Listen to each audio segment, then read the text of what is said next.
De la culture à présent, un peu de musique, je vous amène dans l'univers de l'artiste musicien Salif Keita qui a donné une conférence de presse hier après-midi. L'objectif de cette rencontre était de présenter aux journalistes ses vœux et dévoiler ses nouvelles activités professionnelles. Il a également fait un tour d'horizon de sa carrière musicale commencée à la fin des années 60.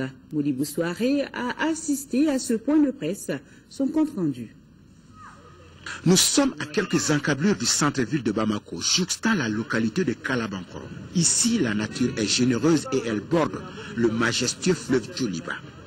Et c'est là, sur cette île baptisée Djataland, que la mégastar internationale du Mali, Salif Keita, a invité la presse.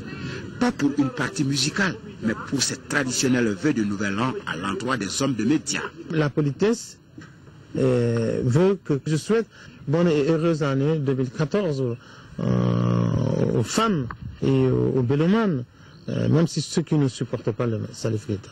La rencontre se passe sur cette île, partie intégrante du riche patrimoine de Salif Keita depuis quelques années. Le temps d'une randonnée sur le fleuve et l'artiste nous lève un coin du voile sur ses activités, ses projets et ses ambitions. Je crois qu'il est temps que je prenne quand même un repos. Je dois quand même laisser la place aux jeunes générations. Ça fait 40 ans que je suis dans ce métier. Alors. Nous sommes en train de parler, le pourparler, pour que les musiciens se retrouvent dans la même association. Notre souhait, c'est d'être ensemble et lutter pour la même cause. Il a aussi mis à profit cette rencontre pour évoquer la gestion de sa fondation désormais dirigée depuis 2 mois maintenant par sa fille aînée.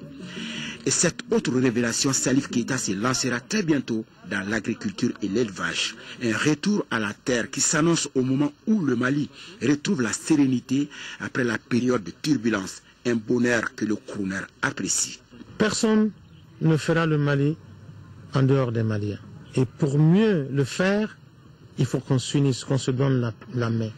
Qu'on oublie tout ce qui s'est passé et que le Mali soit une famille plus qu'à jamais unie. Moi, en tant qu'artiste, je serais fier de jouer à Gundam, de jouer à Kidal, de jouer à Tissalit.